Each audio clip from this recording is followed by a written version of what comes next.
Today we'll be discussing Cvent Sessions. Once you've initially configured your event, you will then need to enable sessions, configure them, and promote them on your website and registration process. So we will go ahead and go through these 4 steps. As I said, enabling those sessions, pretty simple. Adding session details, or as I say, configuring those sessions. 3, we'll look at adding website widgets or promoting it on your event website. And 4, pretty similar, promoting it within your registration process. So where people are actually going to select which sessions they are attending or not. So navigating to an event I have been messing with, I'm going to go ahead and expand the General tab and underneath click on Event Features. So this is where we can turn on or turn off additional bells and whistles that we might want. So in this case, I am going to scroll down to the agenda section, and we'll see it described there as add sessions, add locations, set session registration rules. And very simple, there's a little add button there. There's also a great link that you can always go ahead and learn more. So a bunch of resources directly from Cvent that can be really useful. So you might not have noticed, it's not the most obvious, but when I added the agenda here, it actually added the agenda into the navigation on the left-hand side here as well. So an additional thing that I need to configure now, which is great. I'm going to go ahead and expand the agenda, and underneath it, click on Session List. And also nice that within here, it gives you a little bit more information or description. But I'm going to go ahead and click Create Session, this blue button. This is really where you start seeing it be pretty intuitive. So I'm going to go ahead and name this session. I'll go ahead and keep the start and end date. Let's say it's an hour session. You can add a location if you have different locations for your different sessions. You can also add a presentation type. I'm not going to, but if you want to hover it and get more information on those question marks, you always can. And there's a great description that you can go ahead and add in here as well. We'll just paste some dummy text in there for now. So the availability of this session, what type? It can either be included or optional. If it's optional, as the name mentions, registrants have the option to select this or not. If it's included, it will automatically be included in their registration. So again, maybe you want people to only choose certain ones, or you might be using this just to present an agenda that everyone who registers every session is going to automatically be included, but you want them to know what the breakdown of the 8-hour day is. Or you might have a little bit of both throughout your event. If you've set up different registration types, you could restrict it that only certain types of people have access to certain sessions. So your registration type could be like alumni and student, and there'd be very student focused sessions or alumni focused sessions that you wouldn't want alumni registering for those student sessions, if you will. You can also set the status or capacity. So should people be able to register for this now? Do you want it to open on a certain date or close on a certain date? So maybe one of these sessions is months out, that you don't want people seeing it right now. You don't want them having the option to register, but as it approaches, you will want it to display. So you can set that up automatically. So when you set up your overarching event, there's a capacity limit, but further, you can have a capacity limit for this particular session. Or if you don't set one, it will be unlimited. It doesn't end there. You can enable a wait list for this particular session as well. And if you choose to do so, what that capacity might be. I'm going to choose no. And do you want this displaying on the agenda or not? You could even add documents that are relevant to this session. And we'll go ahead and just say finish, filling it out quite minimally given all the options. So presumably you would want to add many more sessions. I'm not going to show examples of that. But what I do want to just highlight is at this point, I have already enabled the sessions and I've already gone ahead and added my session details. So now I just need to go about promoting it on my website and my registration. So to do that, I am going to click on website and go to event website.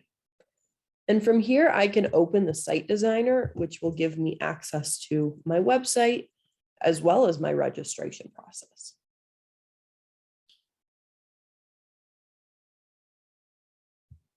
So I've already been taken to the summary page, the first page of my website, which is great. So I will go ahead and drag in. I really like the agenda at a glance because it adds this visual element. And once that's added in, I can further customize it on the right-hand side. So if I want to change that text, here's an overview of what's happening, as well as the placement of these items. So if you want those on the right or left, you can control that. And you can even add different sections in there. So similarly, if you wanted to instead use the agenda rather than the agenda at a glance, once you pull it in there, you can customize certain elements, including what displays here. Do I want people to be able to expand this and see that description in there or no? I want to keep it simple. Do I want the code in there? Things like that. So I went ahead and added this agenda to the summary page. You could have your own specific agenda page, but that's really up to you. I've been gravitating more towards keeping everything on the summary page really short and sweet, but the events have been on the simpler side.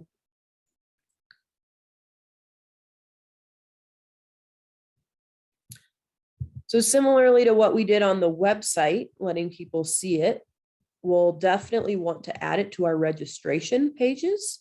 We can navigate to down here, this personal information tab. Right, they need to select what sessions they're going to. So it's not called agenda in this area, it is the sessions. But we'll see when I go ahead and drag that in there, we can see the one session that I've already added. And so with this widget clicked on, we can see with that blue highlight, that's the one I'm looking at. And we can customize it on this right-hand side. So if you do want to change any of the text around it, as well as control what's displaying here. Like if this session is free, all of them are going to be, I don't need to call that out. So maybe let's not show the fees here. I also know I'm not setting capacity on any of these. So you can just clean that up a little bit. Carrying through your registration process, I am actually going to go to the registration summary page. So this is another area right now, it's displaying the registration summary, but by default, because we've added these sessions, it's going to show it, but you might want to control it further. Do you want to show the optional sessions, the included sessions?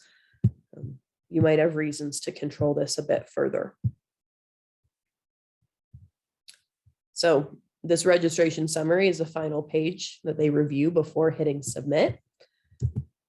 But you can also control this further on the confirmation page. Once it actually goes through, what are we showing here? So very similar controls at this level.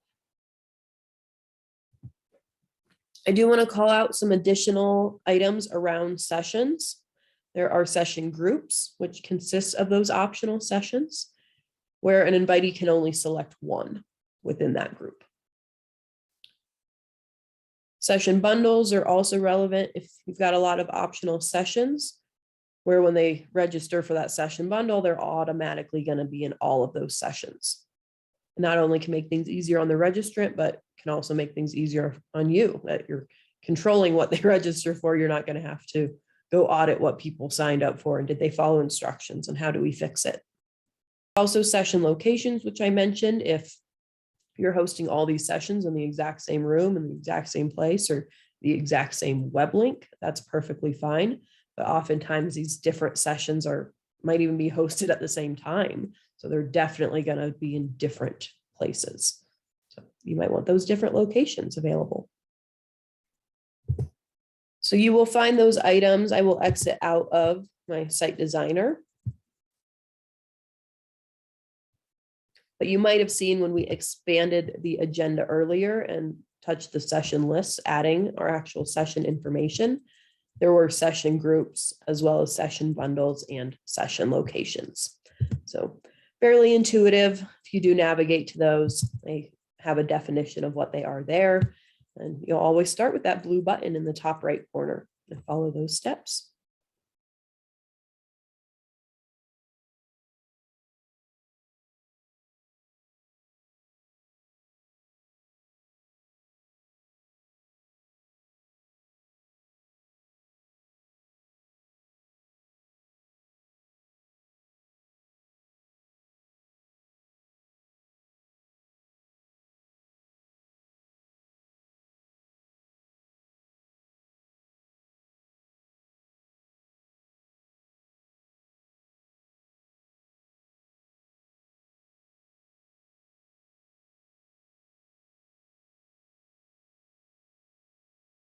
Although not a deep training on emails, I do want to mention session emails.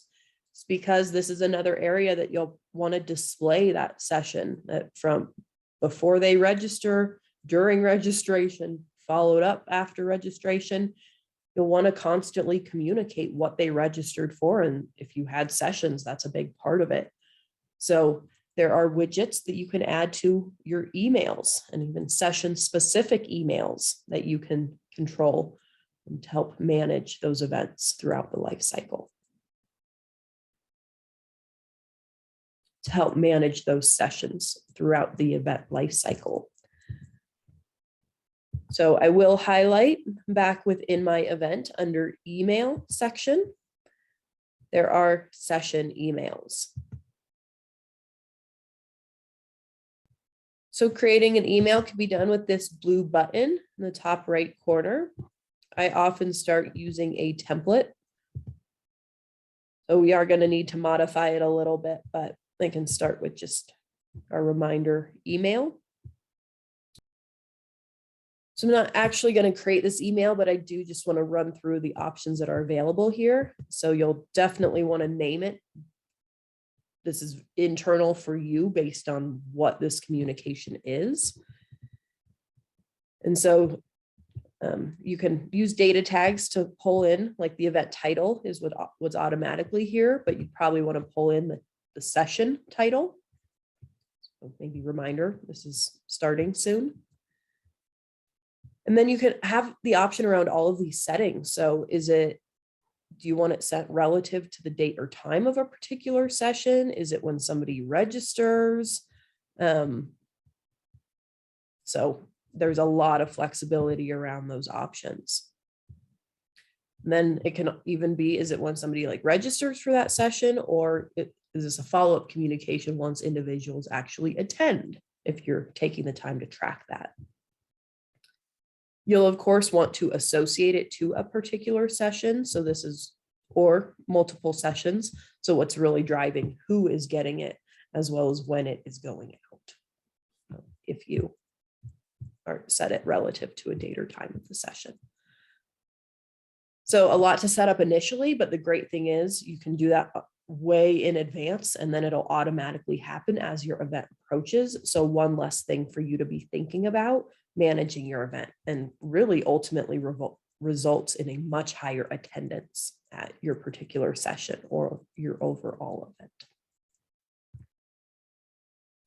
I know we didn't get too far into emails. I scratched the surface on it, but we actually have a session focused on emails within Cvent coming up pretty soon. So if you're not familiar with emails within Cvent, that will be a really good opportunity to kind of connect the dots.